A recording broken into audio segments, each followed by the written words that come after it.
While I was swimming, I accidentally lost a watch worth $1 million, but as I dived underwater to search for it, I unexpectedly discovered a mysterious stone. Being an experienced treasure hunter, I immediately recognized it as a ballast stone used on ancient ships, and usually, near such stones, there's bound to be a shipwreck full of treasure. I quickly surfaced and immediately shared the good news with the 3 companions on the boat. After hearing this, they also wanted to join the search, so we grabbed brooms and dove back underwater. It didn't take long before I made a new discovery. When I finally pried it out, I realized it was a golden dagger from hundreds of years ago. Finding such a rare treasure, I knew the nearby treasure had to be extraordinary, which made me extremely happy. Now, all we had to do was locate the treasure beneath the sea, and we could reach the peak of our lives. To improve our search efficiency, we immediately went to the market and bought a large amount of detection equipment. Then we returned to the same area. We first marked the approximate zone with ropes, then used metal detectors to carefully search. Soon, the metal detector gave a signal. Eager to see what it was, I signaled my companions to use a blower to clear the surface sand.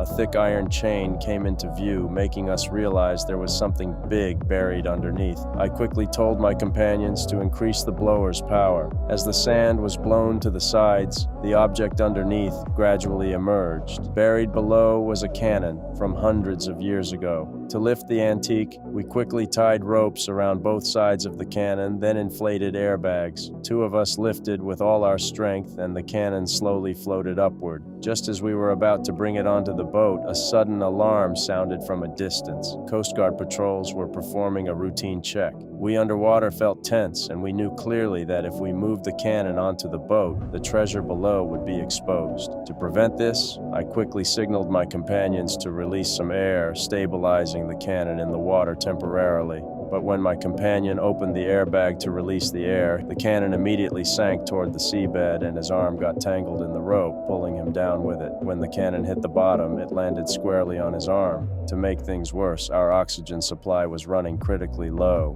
Realizing the urgency, I immediately launched a rescue. But the cannon was extremely heavy. We tried lifting it for a long time without moving it an inch. Knowing that if we failed, we were finished, I decided to take a desperate gamble. I removed my own oxygen tank, pumped all the remaining oxygen into the airbag, and then used all my strength, lifting the cannon a few centimeters, allowing my companion to barely survive. By the time we surfaced, the Coast Guards had already left. We weren't ready to give up, so the next day we expanded our search area. As we searched, we found a pile of metal debris. Following it, we discovered a crashed airplane not far away. I couldn't believe my eyes, so I immediately informed my companions and quickly dove down to inspect the plane. But as soon as we entered the cabin, we found it was filled with